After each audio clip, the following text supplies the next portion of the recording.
Hello and welcome to the Ken Vercammen Law Office Legal Podcast. We look at some laws and statutes. Here we're looking at the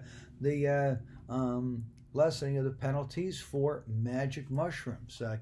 Most of the press was with legalization of pot, but approved back on February 4 of 2021, they reduced the penalties for magic mushroom possession. Previously, it was a third-degree crime where you're looking at up to 5 years in state prison. And now it's only a disorderly persons offense where it's a fine. There, of course, is always a potential for county jail time, but that's typically never, ever done.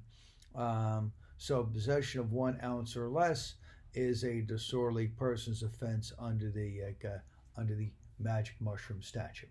For more information on criminal laws and criminal statutes, visit website njlaws.com. And for representation, contact Ken Vercammen's office in Edison at 732-572-0500. So this should make the deadheads happy when they go to their shows.